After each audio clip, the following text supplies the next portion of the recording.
ચાલો વિદ્યાર્થી આજના લેક્ચરમાં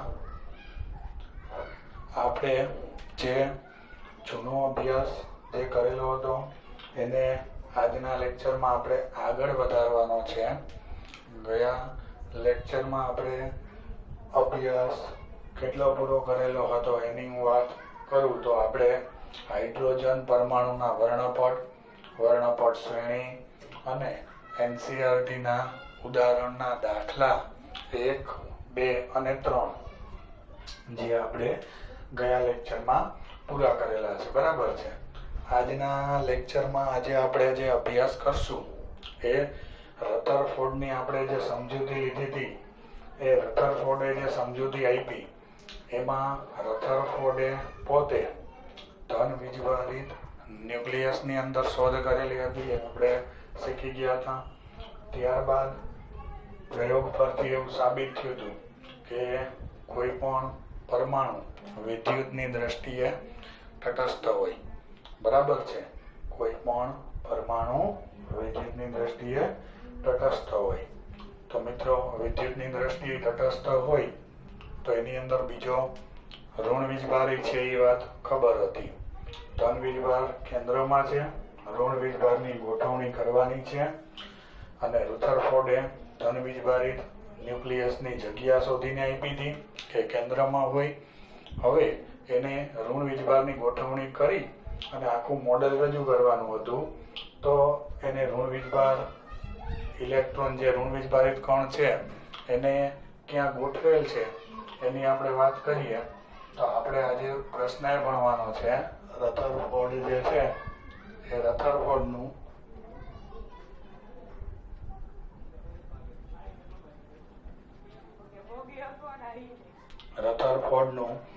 પરમાણુ મોડલ રજૂ કરી તેની મર્યાદા વર્ણવો. રધરફોર્ડે જે પરમાણુ મોડલ આપ્યું હતું એ પરમાણુ મોડલ આપણે રજૂ કરી એની આજે આપણે મર્યાદાની ચર્ચા કરીશું. તો રધરફોર્ડે પરમાણુ મોડલ એક્ઝેક્ટ કેવું આપ્યું હતું? જેમ સૂર્યમંડળમાં સૂર્યની આસપાસ બધા જ ગ્રહો ભ્રમણ કરે છે એવી જ રીતના રધરફોર્ડના મતે શું હતું કે ધન વીજભારિત ન્યુક્લિયસની આસપાસ ઋણ વીજભારિત કણ ભ્રમણ કરે છે. સૂર્યમાં જેવું હતું મોડલ એવું જ એને અહીંયા મોડલ આપ્યું. તો આપણે પહેલા મુદ્દા એમ કહી શકીએ કે સૂર્ય મંડળમાં બધા જ જે ગ્રહ જે છે બધા જ ગ્રહ બરાબર છે જે અંદર ગ્રહો સૂર્યમંડળમાં છે તે બધા જ ગ્રહ સૂર્યની આસપાસ વર્તુળાકાર કક્ષામાં સૂર્યની આસપાસ બધા વર્તુળાકાર કક્ષામાં ભ્રમણ કરે છે તેવી જ રીતે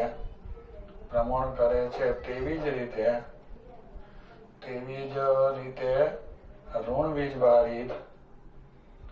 વીજભારિત કણ પરમાણુમાં જે પરમાણુની અંદર બંને કણ હોય ધન વીજભારિત કણ અને ઋણ વીજભારિત કણ તો એમાં એના મતે જે રીતના સૂર્યમંડળમાં ગ્રહ સૂર્યની આસપાસ વર્તુળાકાર કક્ષામાં ભ્રમણ કરે છે તેવી જ રીતે ઋણ વીજભારિત કણ એટલે કે જે ઋણ વીજભાર ધરાવે છે ઋણ વીજભારિત કણ પરમાણુમાં ધન વીજભારિત ન્યુક્લિયસની આસપાસ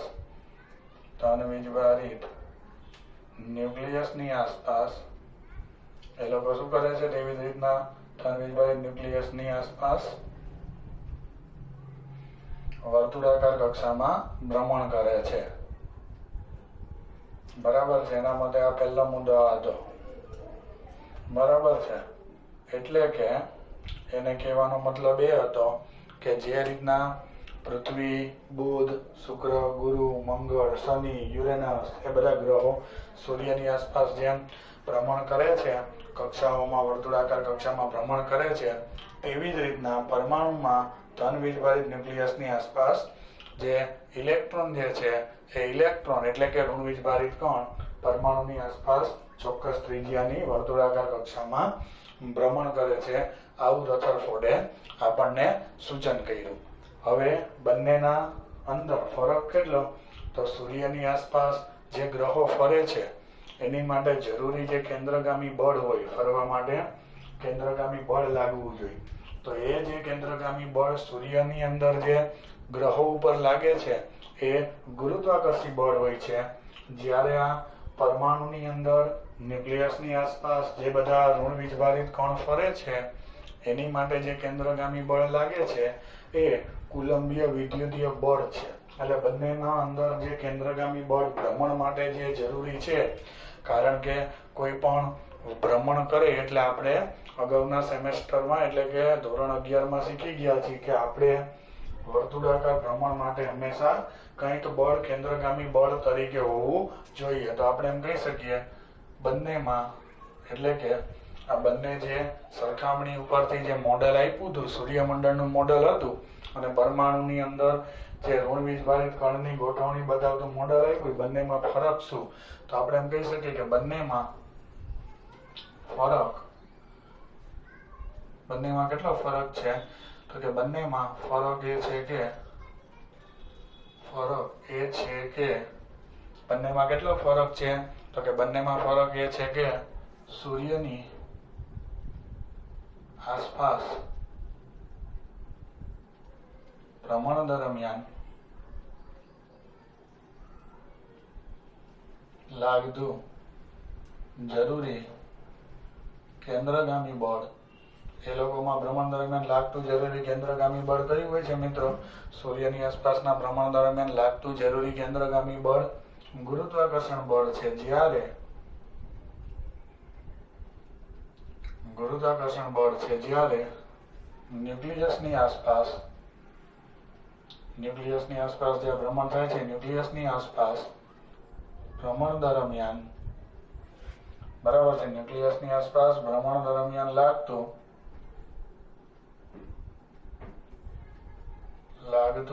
જરૂરી કેન્દ્રગામી બળ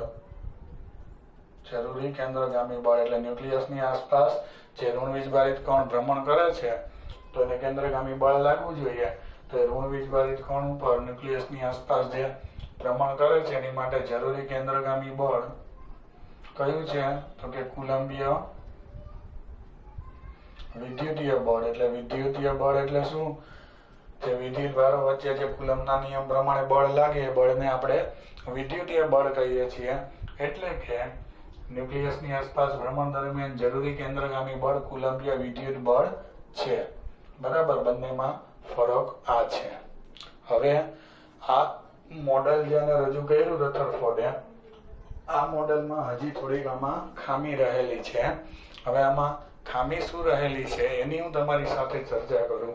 તો ઋણ વીજભારની અને જે ગોઠવણી આપણને કીધી કે ધન વીજભારિત ન્યુક્લિયસની આસપાસ ઋણ વીજભારિત કણ પોતે ઉર્જા અનુસાર કક્ષામાં રહી શકે. એના મત મુજબ જેમ વધુ ઉર્જા હોય એમ એ વધારે ત્રિજ્યાવાળી કક્ષામાં રહે, અને જેમ ઓછી ઉર્જા હોય એમ ઓછી ત્રિજ્યાવાળી કક્ષામાં, એટલે કે ન્યુક્લિયસની નજીક રહે. ઋણ વીજભારિત કણની ગોઠવણી માટેને આવું અનુમાન કર્યું. શું અનુમાન કર્યું? કે જેમ ઉર્જા વધુ હોય તેમ તે ક્યાં રહે? તો તેમ તે ન્યુક્લિયસથી દૂર રહે, અને જેમ ઉર્જા ઓછી હોય તેમ તે નજીક ગોઠવાઈ શકે. આનું પરિણામ શું આવ્યું? આ રીતની ગોઠવણી વિચારીએ કે ઉર્જા અનુસાર, ટૂંકમાં એના મત મુજબ ઇલેક્ટ્રોનની કક્ષા ઉપર આપણી કોઈ પાબંદી નહીં એટલે ઇલેક્ટ્રોન પોતાની ઉર્જા અનુસાર કોઈ પણ કક્ષામાં ભ્રમણ કરી શકે. રથરફોર્ડના મત મુજબ એને ગમે તે કક્ષામાં રાખી શકાય. ચોક્કસ પ્રકારની ચોક્કસ ત્રિજ્યાની જ કક્ષામાં રહેવું નહીં, ગમે તે કક્ષામાં રહી શકે. હવે જો આવું થાય, ઇલેક્ટ્રોનને તમે કોઈ પણ કક્ષામાં રાખો તો શું પરિસ્થિતિ આવે?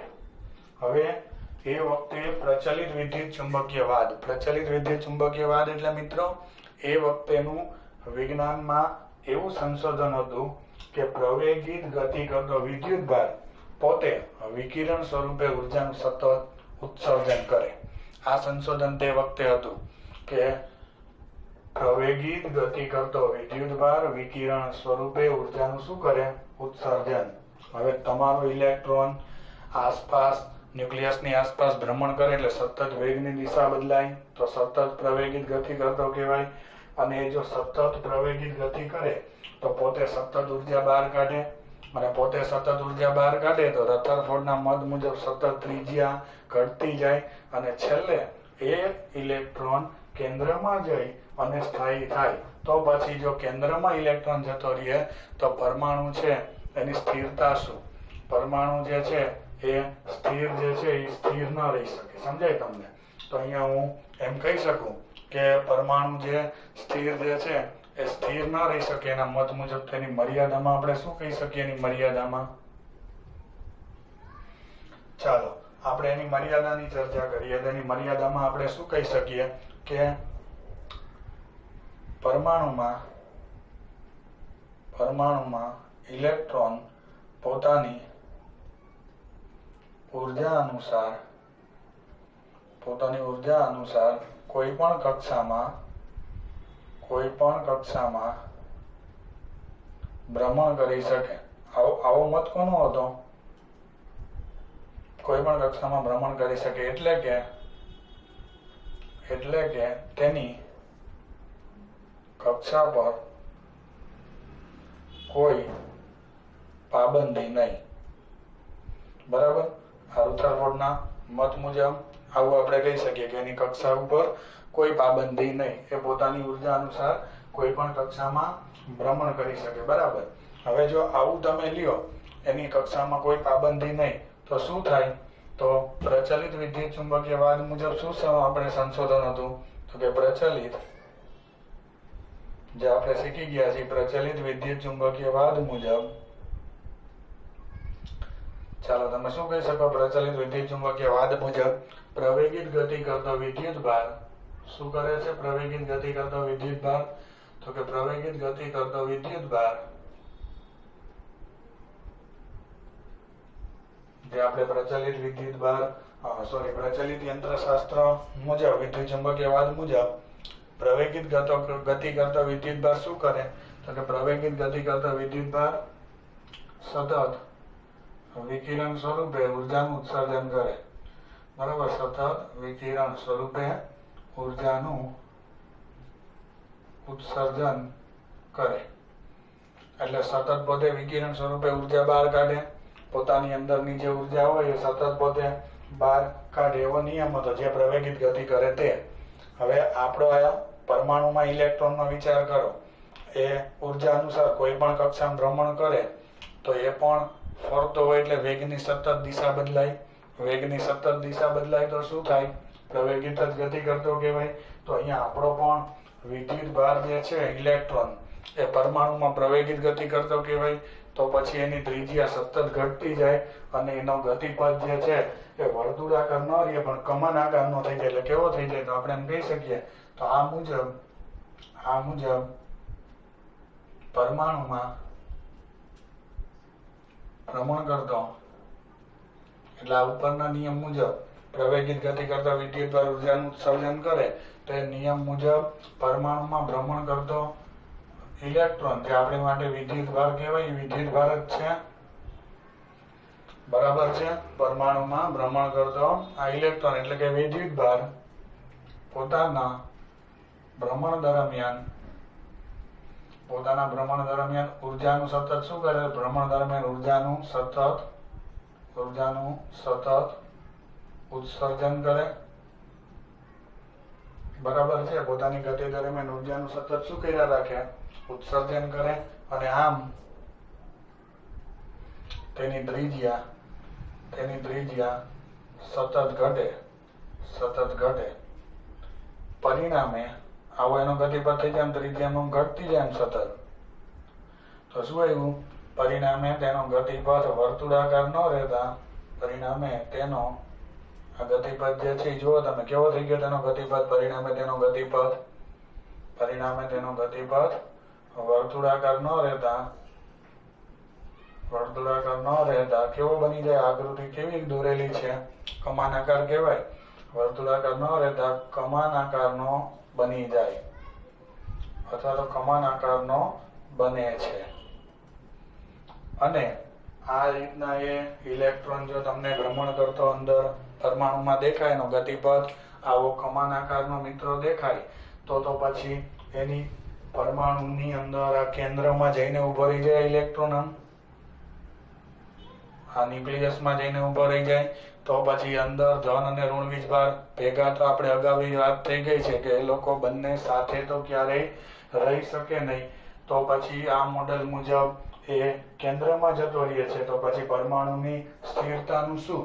તો આમ થાય તો પરમાણુ સ્થિરતા પ્રાપ્ત ન થઈ શકે. હકીકતમાં પરમાણુ સ્થિર છે, સ્થાયી છે, પણ આ મોડેલ મુજબ રહી શકે નહીં. તો આપણે એમ કહી શકીએ કે આમ થવાથી પરમાણુની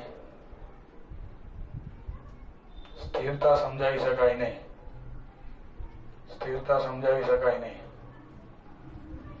બરાબર છે. જો તમે આમ લ્યો તો પરમાણુની સ્થિરતા સમજાવી શકાય નહીં.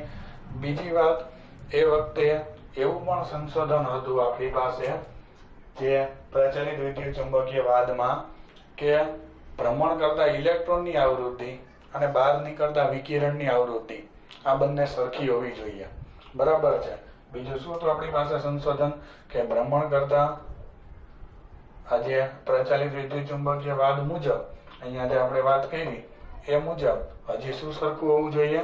ભ્રમણ કરતા ઇલેક્ટ્રોનની આવૃત્તિ અને ઉત્સર્જિત વિકિરણની આવૃત્તિ સમાન હોય.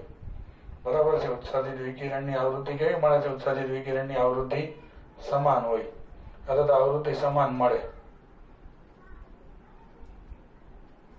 જો અહીંયા તમારો ઇલેક્ટ્રોન સતત શું થાય છે? તમારો આ ઇલેક્ટ્રોન જોવો છે સતત પોતે ત્રિજ્યા ઘટતી જાય છે. તો અહીં ઇલેક્ટ્રોનની સતત ત્રિજ્યા ઘટતી જાય તો ભ્રમણની આવૃત્તિ સતત બદલાય. તો જે બહાર આવે વિકિરણ એની પણ ભ્રમણની આવૃત્તિ ને વિકિરણની સરખી જ હોય.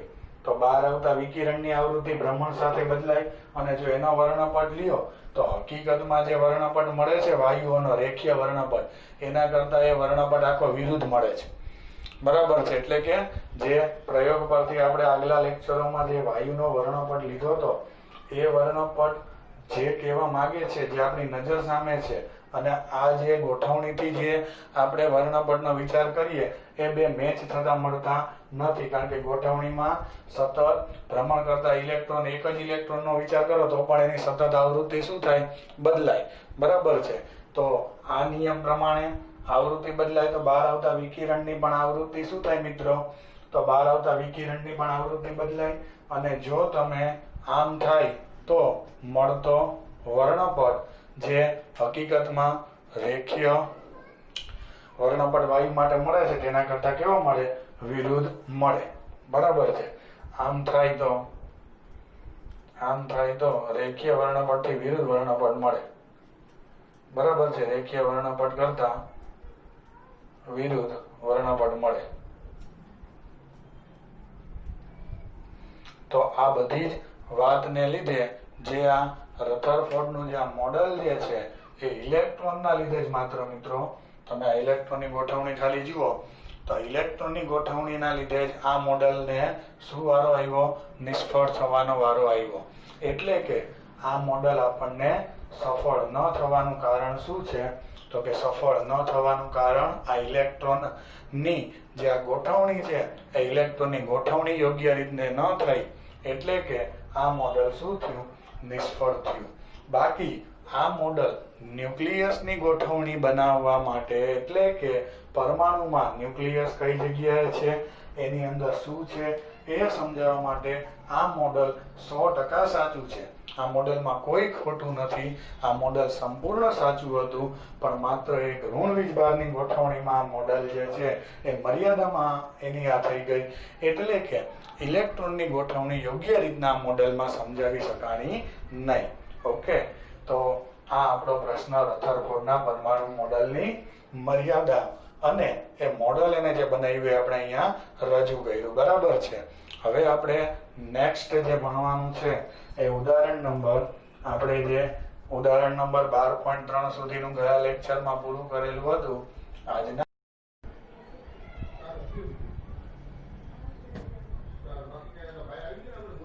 ચાલો હવે આપણે વિદ્યાર્થી મિત્રો જે ઉદાહરણ નંબર છેલ્લે એનસીઆરટી ના 12.3 સુધી પૂરા કરેલ હતા.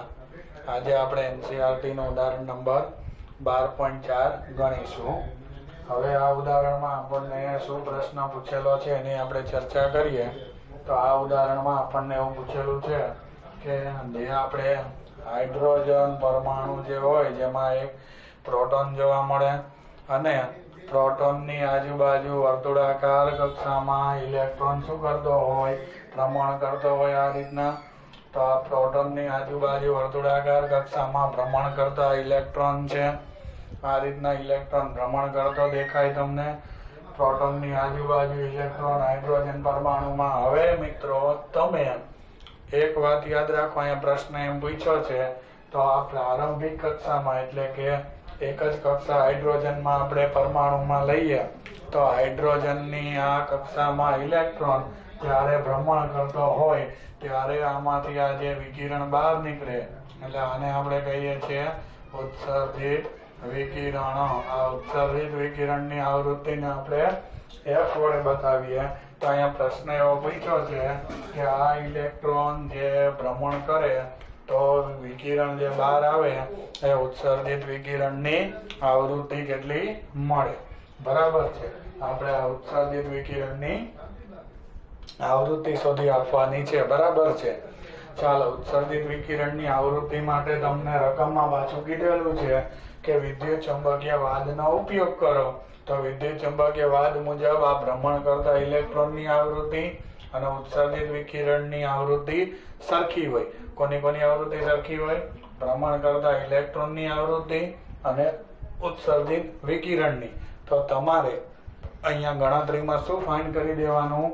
તો આ ભ્રમણ કરતા જે ઇલેક્ટ્રોન છે, આ ભ્રમણ કરતા ઇલેક્ટ્રોનની તમારે આવૃત્તિ શોધવાની રહેશે. બરાબર છે.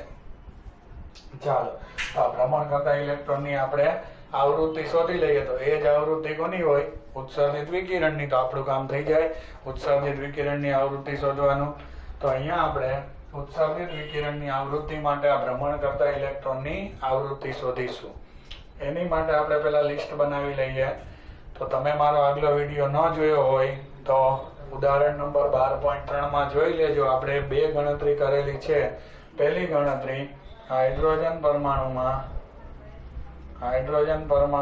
ભ્રમણ કરતા જે ઇલેક્ટ્રોન જે છે, ઇલેક્ટ્રોનની જે આ ત્રિજ્યા જે છે, આ પ્રથમ કક્ષામાં હાઇડ્રોજનની અંદર હાઇડ્રોજન પરમાણુમાં જ્યારે ઇલેક્ટ્રોન ભ્રમણ કરે, હાઇડ્રોજન પરમાણુમાં ભ્રમણ કરતા ઇલેક્ટ્રોનની ત્રિજ્યા r બરાબર 0.53 × 10⁻10 મીટર એટલે કે 0.53 એંગસ્ટ્રોમ આપણને જોવા મળે. બીજી વાત આપણે કરીએ તો એનો વેગ આપણે આગલા ઉદાહરણમાં 12.3 માં બંને ગણી દીધું છે. હાઇડ્રોજન પરમાણુમાં ભ્રમણ કરતા ઇલેક્ટ્રોનની ત્રિજ્યા પ્રારંભિક ત્રિજ્યા કહેવાય, પ્રથમ કક્ષાની ત્રિજ્યા કહેવાય એ આટલી હોય તથા ભ્રમણ કરતા ઇલેક્ટ્રોનની ઝડપ એ આપણને કેટલી મળે છે? ભ્રમણ કરતા ઇલેક્ટ્રોનની ઝડપ.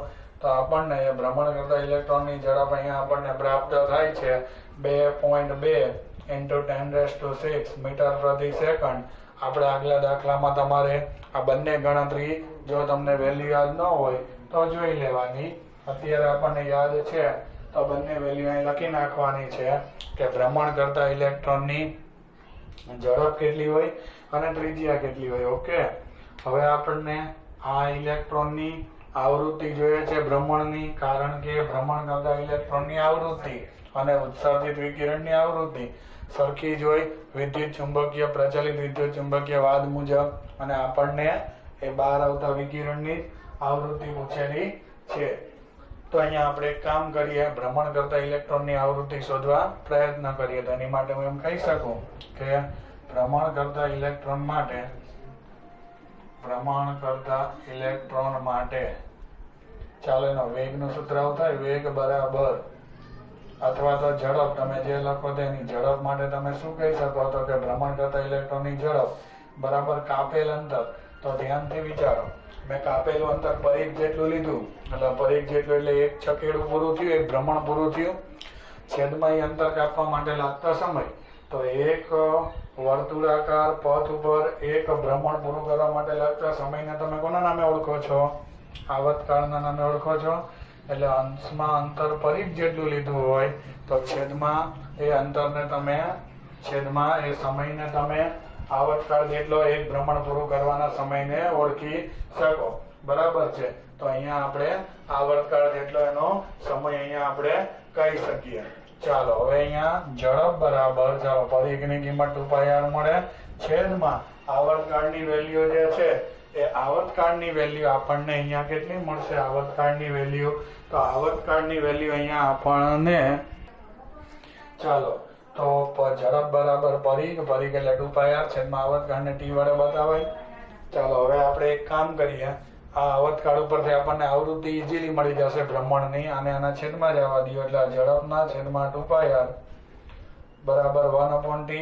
1/t એટલે આવર્તકાળનું વ્યસ્ત. મિત્રો આવર્તકાળના વ્યસ્તને તમે કોના નામે ઓળખો છો? આવૃત્તિ. એટલે v ના છેદમાં 2πr ઇક્વલ ટુ આને આપણે f કહેશું. બરાબર છે. આવર્તકાળના વ્યસ્તને આવૃત્તિ કહેવાય એટલે v ના છેદમાં 2πr બરાબર f થશે. હવે એક કામ કરીએ. આ જે f છે એ આપણે જોઈએ છે અહીંયા બંને આપણી પાસે કિંમતો છે મૂકી દઈએ.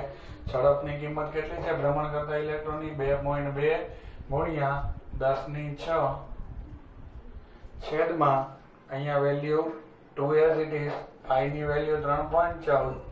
ચાલો ત્રિજ્યાની વેલ્યુ કેટલી આવશે?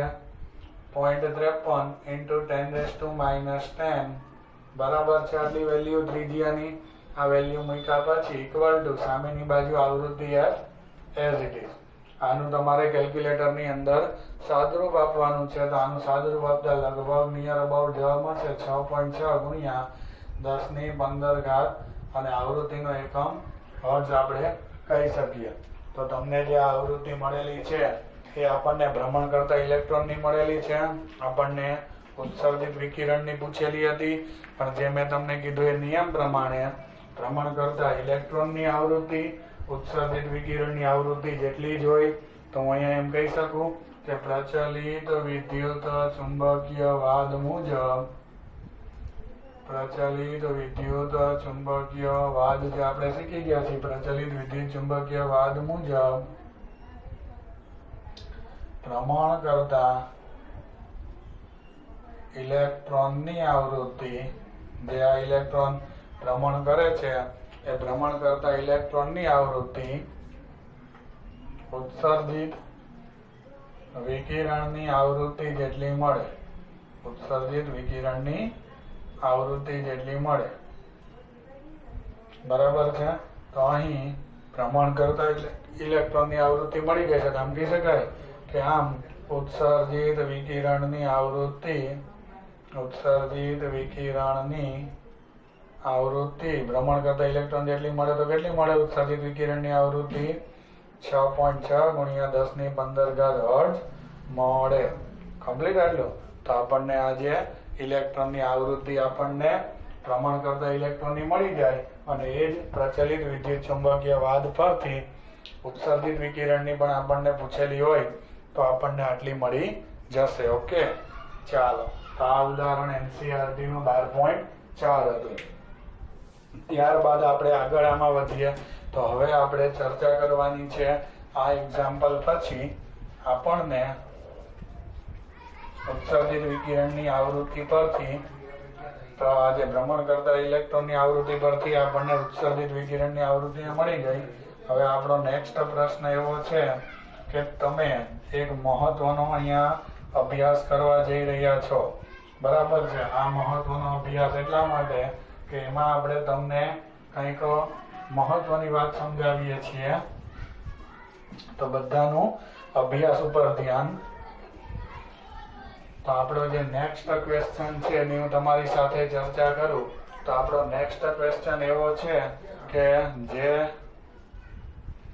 તમે આ રથરફોર્ડનો પરમાણુની ગોઠવણી વિશેનો અભ્યાસ કર્યો અને સફળ ન થયો, તો એના પછી જે વૈજ્ઞાનિક આવ્યો એ વૈજ્ઞાનિક હતો બોહર.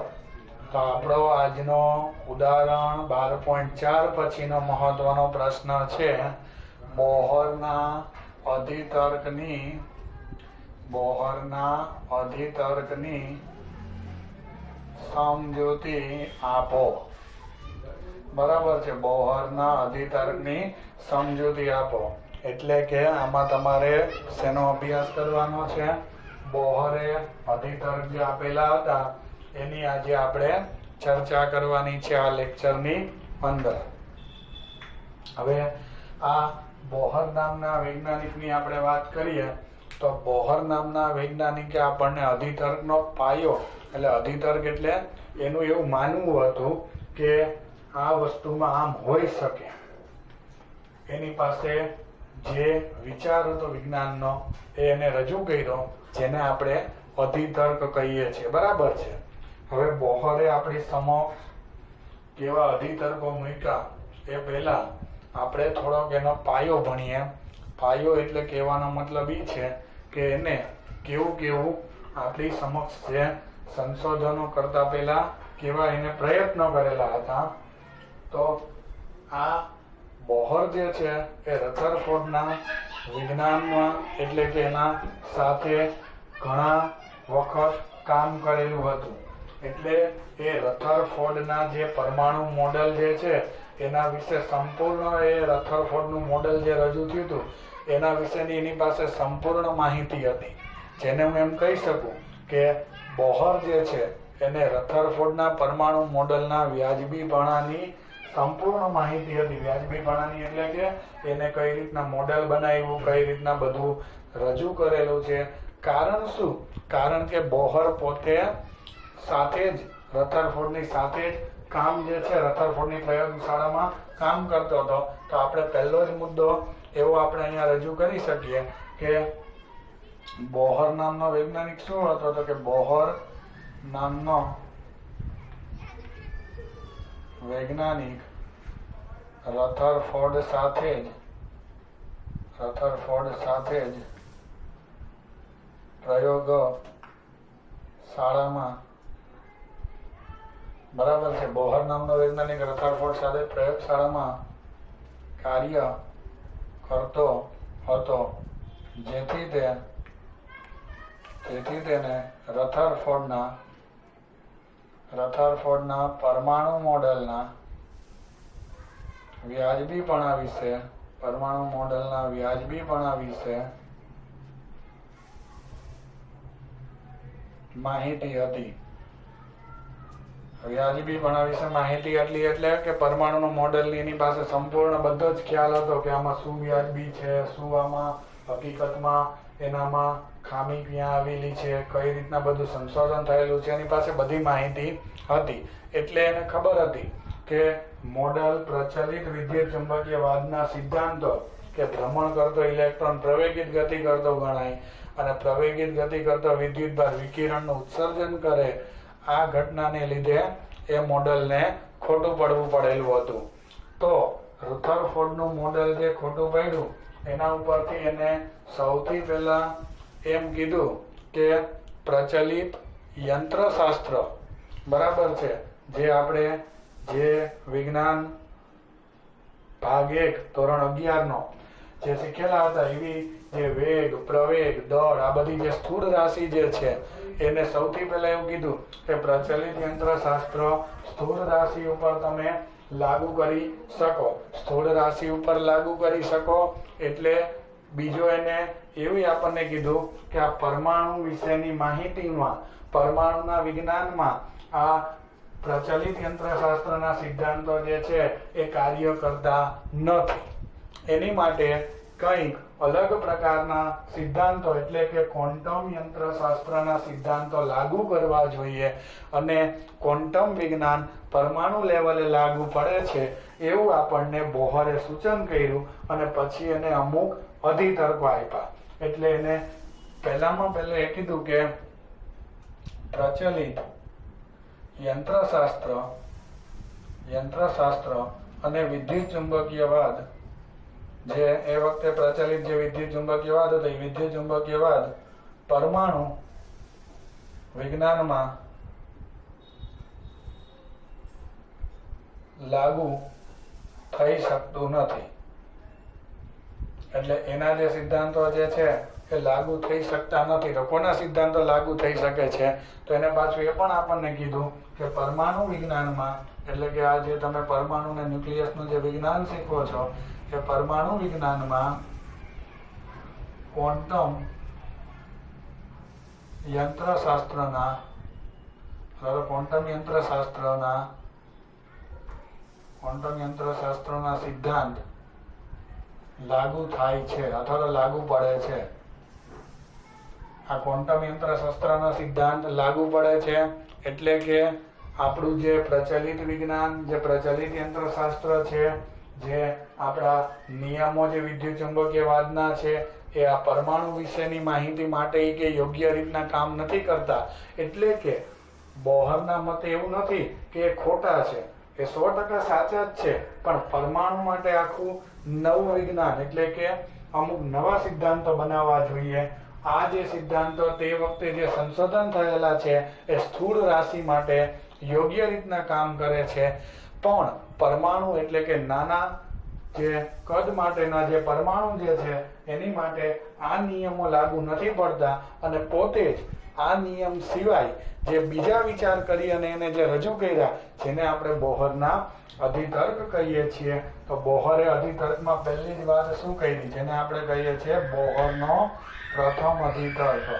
ચાલો, બોહરે પ્રથમ અધિતર્કમાં આપણને શું કીધું? બોહરનો પ્રથમ અધિતર્ક. પ્રથમ અધિતર્ક એટલે પ્રથમ એને શું વિચારસરણી રજૂ કરી કે શું અંદર આવી શકે? તો બોહરના આપણે પ્રથમ અધિતર્કની વાત કરીએ તો બોહરે પહેલી જ માહિતી શું આપી? બરાબર છે, 3 અધિતર્કો એને રજૂ કરેલા હતા પરમાણુના વિજ્ઞાનની માહિતી માટે. એમાંનો આજે આપણે પ્રથમ અધિતર્કની વાત કરીએ, જેને આપણે કહીએ છીએ બોહરનો પ્રથમ અધિતર્ક. ઓકે, ચાલો, તો બોહરે પ્રથમ અધિતર્કમાં આપણને શું સમજાવ્યું? તો પ્રથમ અધિતર્ક સ્થાયી કક્ષાની સમજૂતી આપતો અધિતર્ક હું ગણીશ. અને સ્થાયી કક્ષાની સમજૂતી આપતો અધિતર્ક એટલે શું? તો બોહરના મત મુજબ પરમાણુની આસપાસ જે ઇલેક્ટ્રોન ભ્રમણ કરે છે એ પરમાણુની આસપાસ ઇલેક્ટ્રોન એવી કક્ષાઓમાં ભ્રમણ કરતો હોય જેને એને સ્થાયી કક્ષા નામ આપ્યું. તો એ કક્ષામાં ભ્રમણ દરમિયાન ઇલેક્ટ્રોનને ઉર્જાનું ઉત્સર્જન કરવાની કોઈ આવશ્યકતા નથી.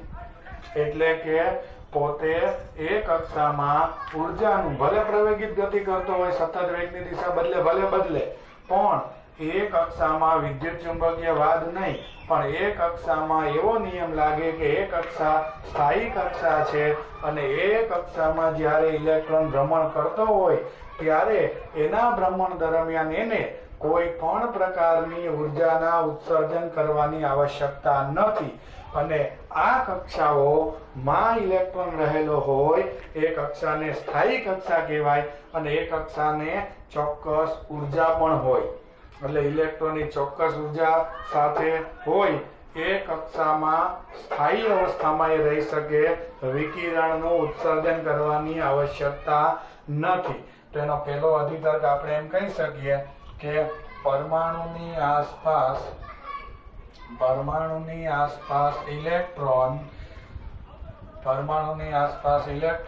અમુક અથવા તો પરમાણુની આસપાસ ઇલેક્ટ્રોન કક્ષામાં ભ્રમણ કરતો હોય ત્યારે ઉર્જાનું ઉત્સર્જન, બરાબર છે, પરમાણુની આસપાસ જે ઇલેક્ટ્રોન કક્ષામાં ભ્રમણ કરતો હોય ત્યારે ઉર્જા બહાર જ કાઢવી જરૂરી નથી. ઉર્જાનું ઉત્સર્જન કરે અથવા તો કરી ન શકે, કરતો ન હોય, ઉર્જાનું ઉત્સર્જન કરે નહીં ત્યારે તે કક્ષાને સ્થાયી કક્ષા કહે છે. એટલે એના મત મુજબ શું કે આ કક્ષાને પાછી ચોક્કસ ઉર્જા પણ હોય છે, બરાબર છે, આ કક્ષામાં ચોક્કસ ઉર્જા સાથે ઇલેક્ટ્રોન ભ્રમણ કરતો હોય છે અને આ સ્થાયી કક્ષામાં ભ્રમણ દરમિયાન ઇલેક્ટ્રોન વિકિરણ સ્વરૂપે ઉર્જાનું ઉત્સર્જન કરે નહીં. બરાબર છે, આ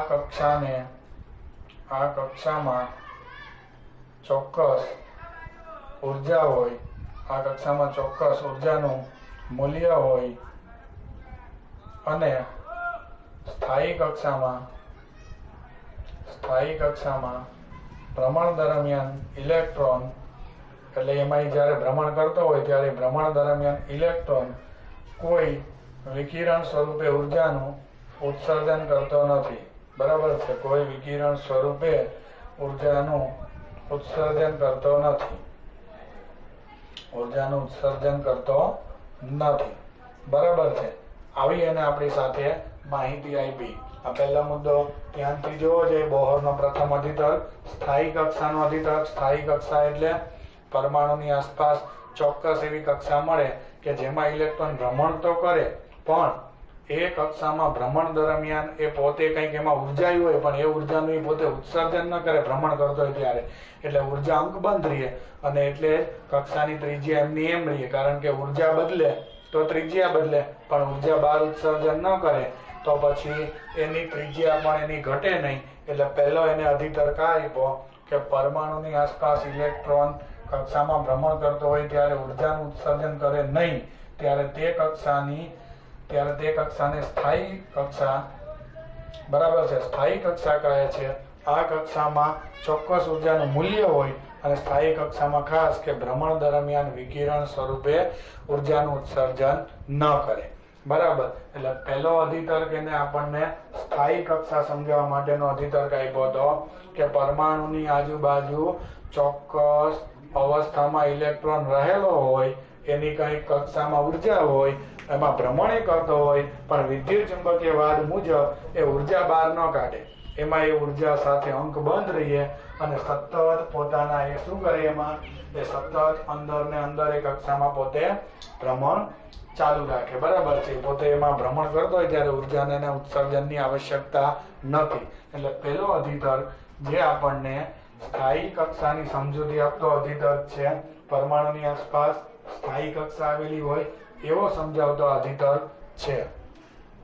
બીજા અધિતર્કની વાત કરીએ, બોહરનો બીજો અધિતર્ક.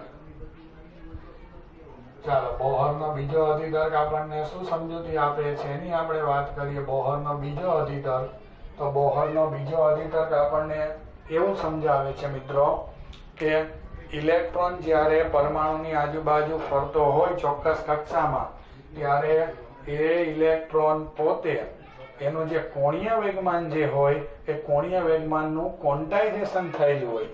હવે મિત્રો ક્વોન્ટાઇઝેશન થવું એટલે શું? બરાબર છે, ક્વોન્ટાઇઝેશનનો અર્થ શું થાય છે આપણે એ વાત કરવાની છે. તો ક્વોન્ટાઇઝેશન જે છે એ ક્વોન્ટાઇઝેશન એટલે ક્વોન્ટમીકરણનો સિદ્ધાંત.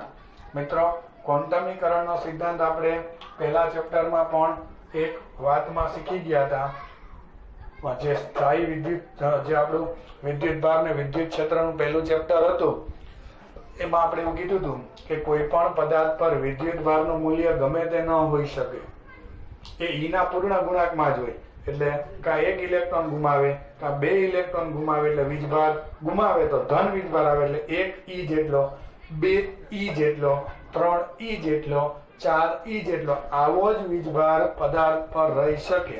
બરાબર. તો વીજભારનું મૂલ્ય જોવો જોઈએ, E સાથે કઈ કિંમત ગુણાકારમાં આવી પદાર્થ પરનો વીજભાર Q બરાબર કાં 1 E, 2 E, 3 E, 3 ઇલેક્ટ્રોન ગુમાવે તો 4 ઇલેક્ટ્રોન ગુમાવે તો 4 E, 5 ઇલેક્ટ્રોન ગુમાવે તો 5 E, 6 ઇલેક્ટ્રોન ગુમાવે તો 6 E. તો તમે અહીંયા જોવો જોઈએ પદાર્થ પરનો વીજભાર જે છે E સાથે કોઈ આવી પૂર્ણાંક સંખ્યા ગુણાકારમાં હોય એવો જ મળે. એટલે કે પદાર્થ પરનો વિદ્યુતભાર E ના પૂર્ણ ગુણાંકમાં જ તમને પ્રાપ્ત થાય છે. તો જો પદાર્થ પરનો વીજભાર આવી રીતના પૂર્ણ ગુણાંકમાં પ્રાપ્ત થતો હોય તો તમે આને પહેલા ચેપ્ટરમાં શું નામ આપ્યું હતું? આને ચેપ્ટર 1 માં વિદ્યુતભારનું ક્વોન્ટાઇઝેશન અથવા તો વિદ્યુતભારનું ક્વોન્ટમીકરણ. બરાબર છે, આ વિદ્યુતભારનું ક્વોન્ટમીકરણ થઈ ગયું કહેવાય કે વિદ્યુતભાર ગમે તે મૂલ્ય ધારણ કરી શકે નહીં. એવી રીતના બીજા અધિતર્કમાં જે જે બોહરે બીજો અધિતર્ક આપણને કીધો હતો, એ બીજા અધિતર્કમાં કોણીય વેગમાનનું ક્વોન્ટાઇઝેશન થયેલું છે. એટલે શું?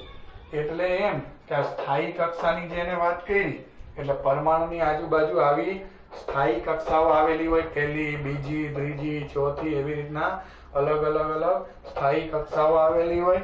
અને ઈ જે કક્ષાઓ આવેલી હોય પરમાણુની આજુબાજુ, એમાં જ્યારે ઇલેક્ટ્રોન ભ્રમણ કરતો હોય મિત્રો, ત્યારે એ ભ્રમણ દરમિયાન બોહરના બીજા અધિતર્ક મુજબ એનું વેગમાનનું મૂલ્ય ગમે તે હોઈ શકે નહીં. એટલે શું? તો એનું વેગમાન કેટલું હોઈ શકે? તો એનું વેગમાન h/2π ના પૂર્ણ ગુણાંકમાં. પૂર્ણ ગુણાંકમાં એટલે શું? પૂર્ણ ગુણાંકમાં એટલે એનું મૂલ્ય, જેમ અહીંયા વિદ્યુતભારનું મૂલ્ય E સાથે 1 2 3 4 એવી ગુણાંકવાળી જ કિંમત મળે, એમ વેગમાન પણ h/2π સાથે કાં 1 ગુણાંકમાં, કાં 2 ગુણાંકમાં, કાં 3 એવી રીતના જ મળે. તો આપણે એમ કહી શકીએ. એના બીજા અધિતર્કમાં ધ્યાનથી સમજજો. બોહરનો બીજો અધિતર્ક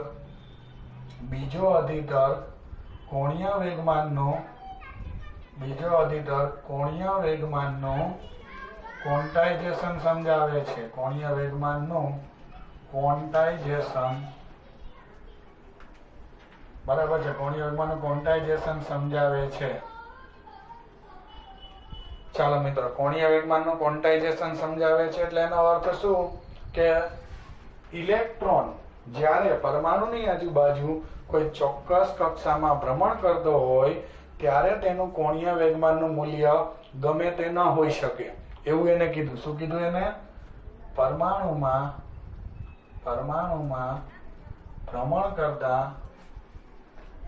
ભ્રમણ કરતા ઇલેક્ટ્રોનના કોણીય વેગમાનનું મૂલ્ય કેવું ના હોઈ શકે? ભ્રમણ કરતા ઇલેક્ટ્રોનના કોણીય વેગમાનનું મૂલ્ય, તો કે પરમાણુમાં ભ્રમણ કરતા ઇલેક્ટ્રોનના કોણીય વેગમાનનું મૂલ્ય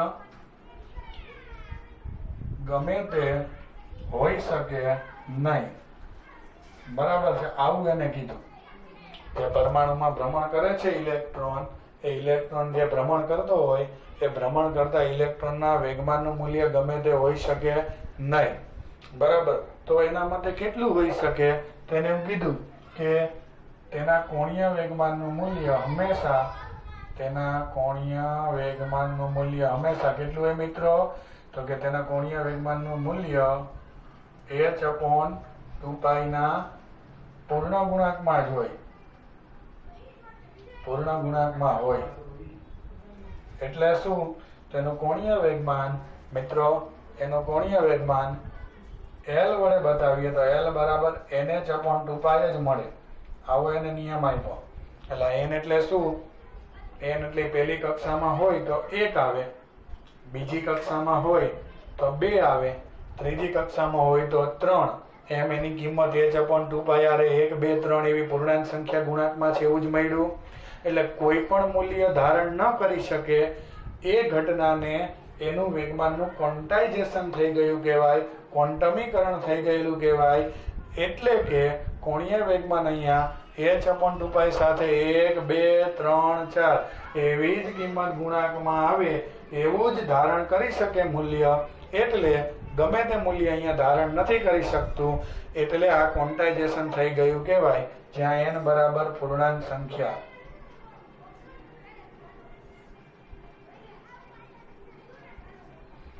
બરાબર છે. તો અહીંયા આપણે આ એનો બીજો અધિતર્ક હતો, જે ક્વોન્ટમીકરણનો સિદ્ધાંત ગણી શકો કે ગમે તે કોણીય વેગમાન ન હોય એટલે ક્વોન્ટમીકરણનો સિદ્ધાંત, જેને પહેલા જ કીધું હતું કે પરમાણુ વિજ્ઞાનમાં ક્વોન્ટમ યંત્રશાસ્ત્રના સિદ્ધાંત લાગુ પડે છે. આ ક્વોન્ટમ યંત્રશાસ્ત્રનો સિદ્ધાંત કહેવાય કે કોણીય વેગમાન ગમે તે મૂલ્ય સાથે આવી શકે.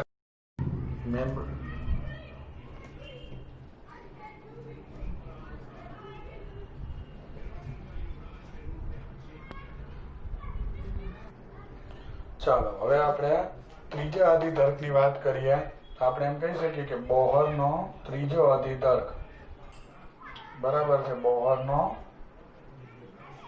ત્રીજા અધિતર્કની આપણે ચર્ચા કરીએ. ચાલો, તો બોહરનો ત્રીજો અધિતર્ક આપણને શું સમજાવે છે? તો બોહરના ત્રીજા અધિતર્કની હું તમારી સાથે ચર્ચા કરું તો એને ઇલેક્ટ્રોનને ચોક્કસ અવસ્થામાં લઈએ અને સ્થાયી અવસ્થા કહેવાય.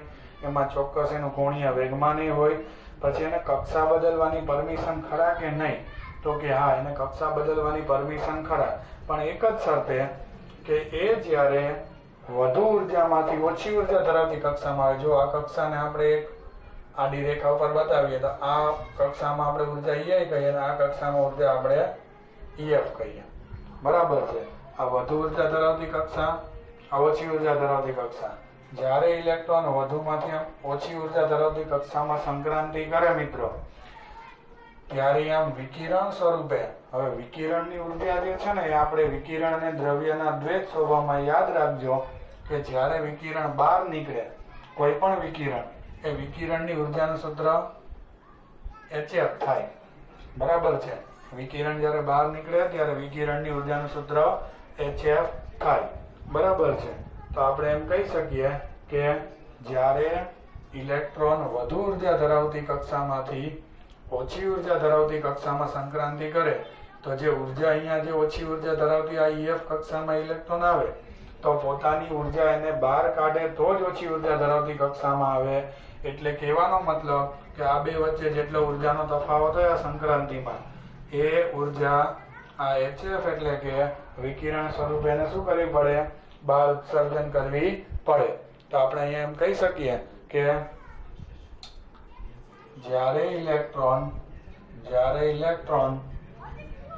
વધુ ઉર્જા ધરાવતી કક્ષામાંથી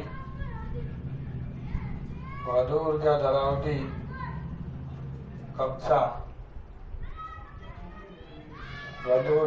કક્ષા EI માંથી ઓછી ઉર્જા ધરાવતી કક્ષા EF માં સંક્રાંતિ કરે બરાબર છે. પોતે સંક્રાંતિ કરે ત્યારે વિકિરણ સ્વરૂપે ઉર્જાનું શું કરશે? વિકિરણ સ્વરૂપે ઉર્જાનું, બરાબર છે, વિકિરણ સ્વરૂપે ઉર્જાનું ઉત્સર્જન કરશે. એટલે આપણે એમ કહી શકીએ કે EF જ્યારે ઇલેક્ટ્રોન વધુ ઉર્જા ધરાવતી કક્ષામાંથી EI વધુ ઉર્જા ધરાવતી, બરાબર છે, EI માંથી ઓછી ઉર્જા ધરાવતી કક્ષા EF માં સંક્રાંતિ કરે ત્યારે વિકિરણ સ્વરૂપે ઉર્જાનું ઉત્સર્જન કરે છે. બરાબર. તો વિકિરણ સ્વરૂપે ઉર્જાનું ઉત્સર્જન કરે છે. ચાલો, તો એ કેટલી ઉર્જા એ બહાર કાઢે એનું આપણે સૂત્ર બનાવવું હોય તો આપણે એમ કહી શકીએ કે વિકિરણ સ્વરૂપે જે ઉર્જા બહાર કાઢે એ કેટલી બહાર કાઢશે? તો કે તફાવત જેટલી. કેટલો તફાવત છે બે વચ્ચેનો? તો બે વચ્ચે તફાવત EI - EF બરાબર HF. બરાબર છે. એ આ રીતના આટલી તફાવત જેટલી ઉર્જા જે છે એ બે વચ્ચેનો જે ઉર્જાનો તફાવત હોય એટલી વિકિરણ સ્વરૂપે બહાર કાઢે. આ બોહરે ત્રીજા અધિતર્કમાં કીધું. હવે આને તમે ઉલટું પણ જોઈ શકો. ઉલટું એટલે શું? જો નીચે ઉર્જા ધરાવતી કક્ષામાંથી વધુ ઉર્જામાં સંક્રાંતિ કરે તો શું તમે લઈ શકો? તો એ ઉર્જાનું ત્યારે શું કરી શકો? શોષણ થાય છે એવું તમે અહીંયા લઈ શકો. એટલે હું અહીંયા આવું પણ અહીંયા તમને સમજાવી શકું. બરાબર છે. આના અધિતર્કમાં આપણે અહીંયા જ આપણે એની સમજૂતી આપણે એવી પણ આપી શકીએ. ચાલો, આ અધિતર્કમાં આપણે અહીંયા સમજાવી દઈએ. દાખલા તરીકે આપણને બુકમાં આટલે સુધી જ સમજાવેલું છે કે આ ત્રીજા અધિતર્ક મુજબ વધુથી ઓછી ઉર્જામાં આવે ત્યારે વિકિરણ સ્વરૂપે ઉર્જાનું ઉત્સર્જન કરે. બરાબર છે. આ ઇક્વેશન મુજબ EI - EF બરાબર HF. એટલે બે વચ્ચે જેટલો ઉર્જાનો તફાવત હોય અહીંયાથી અહીંયા આવે તો આ તફાવત જે ઉર્જા હોય એ ઉર્જા ક્યાં જાય? તો બહાર કાઢવી પડે. એટલે આ વધુ ઉર્જા છે એમાંથી ઓછી ઉર્જામાં જાય તો આ બે વચ્ચે જે ઉર્જાનો તફાવત છે એટલી ઉર્જા એ વિકિરણ સ્વરૂપે બહાર કાઢે. એટલે ઇક્વલ ટુ બહાર નીકળતા વિકિરણની ઉર્જા એટલે તફાવત જેટલી ઉર્જા વિકિરણ સ્વરૂપે મળે એટલે તફાવત જેટલી ઉર્જા બરાબર વિકિરણની ઉર્જા HF તમને કહેવાય. ઓકે. ચાલો, હવે આ જ અધિતર્કને હું બીજી રીતના પણ તમને કહી શકું. ઘણાને કે કન્ફ્યુઝન જ્યારે આપણે દાખલા ગણીએ ત્યારે ન હોવું જોઈએ. દાખલા તરીકે અત્યારે ઇલેક્ટ્રોન આ કક્ષામાં છે EI અને EF કક્ષામાં ઇલેક્ટ્રોન આમ સંક્રાંતિ કરે. ચાલો, તો શું થાય? બરાબર છે. એટલે ઇનિશિયલ આ કક્ષામાં છે, ફાઇનલ આ કક્ષામાં જાય છે, તો શું કરવાનું? તો મિત્રો, આ ઓછી ઉર્જા ધરાવતી કક્ષા છે.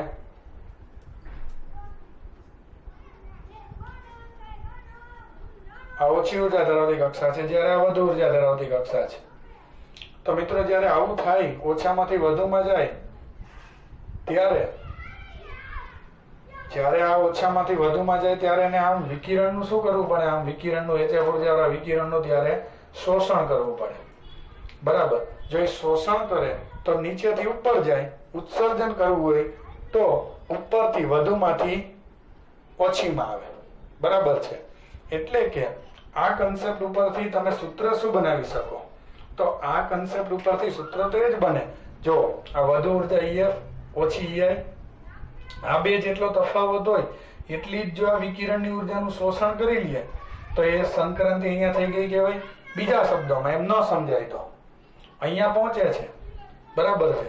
તો એ ક્યારે આ EF ઉર્જામાં પહોંચી શકે? જ્યારે અહીંયા પોતાની પાસે ઉર્જા હતી EI અને વિકિરણની ઉર્જા શોષે HF જેટલી, ત્યારે આ ઇક્વલ ટુ આના જેટલી ઉર્જા બને. તો અહીંયા આપણે એમ કહી શકીએ કે ઇલેક્ટ્રોન ઉર્જાનું શોષણ કરીને ઉપર પહોંચે તો આપણે એમ લખી શકીએ EI પ્લસ HF બરાબર EF માં પહોંચે એટલે EF જેટલી ઉર્જા હોય. હવે તમે HF ને આમ જવા દો. બરાબર છે. સોરી, EI ને આમ જવા દો એટલે મોટી ઉર્જા માઇનસ નાની બરાબર વિકિરણની ઉર્જા. એટલે અહીંયા પણ એ જ સૂત્ર હતું કે વધુ ઉર્જાની કક્ષામાંથી ઓછીમાં આવે ત્યારે વધુ માઇનસ ઓછી ઉર્જા ધરાવતી કક્ષાનો તફાવત બરાબર વિકિરણની ઉર્જા. અહીંયા એ જ ઇક્વેશન આવે. આને આમ સામે જવા દો એટલે વધુ ઉર્જા માઇનસ ઓછી ઉર્જા ધરાવતી કક્ષાનો તફાવત એટલે શોષણ પામતા વિકિરણની ઉર્જા. બરાબર છે. એટલે તમને જે આ વિકિરણની ઉર્જા જે અહીંયા મળે છે મિત્રો, એ વિકિરણનું અહીંયા શોષણ થયું કહેવાય. આ આપણે તમને એક વધારાની વાત કરી છે, દાખલામાં કામ આવશે જ્યારે આ આપણને અધિતર્ક સ્વરૂપે અહીંયા આપેલો છે. પણ આ આવડે તો આ પણ તમે કન્સેપ્ટ કહી શકો કે જો વિકિરણની ઉર્જા HF એ બહાર કાઢ્યા તફાવત જેટલી તો એ વધુમાંથી ઓછીમાં આવે તો નીચી ઉર્જામાંથી ઊંચી ઉર્જામાં થાય ત્યારે ઉર્જાનું શું કરી શકે? શોષણ કરી શકે. સમજાય? તો આ આપણે બોહરના અધિતર્ક ગણી શકાય. તો આ બોહરના અધિતર્ક ટોટલ 3 હતા. ખાસ આ પ્રસ્તાવના રૂપી વાત કહેવાય કે ને આ અધિતર્કના મોડેલ વિશેની માહિતી વિશેની પૂરેપૂરું જ્ઞાન હતું. એ જ્ઞાન પરથી બોહરે અધિતર્ક જે પહેલો આપ્યો, એ પહેલો અધિતર્ક જે હતો એ ખાસ સ્થાયી કક્ષા સમજાવે કે પરમાણુની આજુબાજુ ઇલેક્ટ્રોન એવી જ કક્ષામાં ભ્રમણ કરી શકે કે જ્યારે ઉર્જાનું ઉત્સર્જન ન કરે એને સ્થાયી કક્ષા કહેવાય મિત્રો. એટલે એમાં એને ભ્રમણ દરમિયાન કોઈ ઉર્જાને બહાર કાઢવાની આવશ્યકતા નથી. બીજી વાત કે બોહર જ્યારે બીજો અધિતર્ક આપ્યો એમાં ક્વોન્ટાઇઝેશનની શરત વાપરી કે ઇલેક્ટ્રોનનું કોણીય વેગમાનનું મૂલ્ય ગમે તે ન હોઈ શકે. એ માત્ર કેવું વેગમાનનું મૂલ્ય ધરાવી શકે? h/2π ના પૂર્ણ ગુણાંકમાં જ ધરાવી શકે. બરાબર છે. અને ત્રીજો અધિતર્ક એ આપ્યો, આ h/2π ના પૂર્ણ ગુણાંકમાં એટલે આ પૂર્ણાંક સંખ્યા છે, જે તે કક્ષામાં હોય એ મુજબ આ પૂર્ણાંક અંક મળે. ત્રીજો અધિતર્ક એ આપ્યો કે વધુમાંથી ઓછી ઉર્જા ધરાવતી કક્ષામાં સંક્રાંતિ કરે ત્યારે HF એટલે કે વિકિરણ સ્વરૂપે ઉર્જાનું ઉત્સર્જન કરે. એટલે અહીં લખ્યું છે ઇલેક્ટ્રોન વધુ ઉર્જામાંથી ઓછી ઉર્જા ધરાવતી કક્ષામાં સંક્રાંતિ કરે ત્યારે વિકિરણ સ્વરૂપે ઉર્જાનું ઉત્સર્જન કરે અને તફાવત જેટલી ઉર્જા વિકિરણ સ્વરૂપે બહાર કાઢે. એકમાં એક્સ્ટ્રા તમને કહી દીધું. આનાથી ઊંધું ઓછામાંથી વધુમાં જાય ત્યારે શોષણ કરે. એટલે અહીંયા હતો HF ઉર્જાનું શોષણ કર્યું એટલે વધુ ઉર્જા વાળી ધરાવતી કક્ષા EF માં જતો રહ્યો. હવે આમાં નિયમ તો એ જ આવે. એટલે શોષણ અને ઉત્સર્જન વખતે સૂત્ર એક જેવું જ આવશે કે જે બે કક્ષામાં સંક્રાંતિ થાય એમાં વધુ ઉર્જા ધરાવતી કક્ષા માઇનસ ઓછી બરાબર વિકિરણની ઉર્જા. આમાં એ જ આવ્યું. વધુ ઉર્જા ધરાવતી કક્ષા માઇનસ ઓછી ઉર્જા ધરાવતી કક્ષા બરાબર વિકિરણની ઉર્જા. ઓકે. તો અહીંયા આપણા બોહરના આ ખાસ 3 અધિતર્કો 1, 2 અને 3 જે આપણી માટે મહત્વના પુરવાર થશે.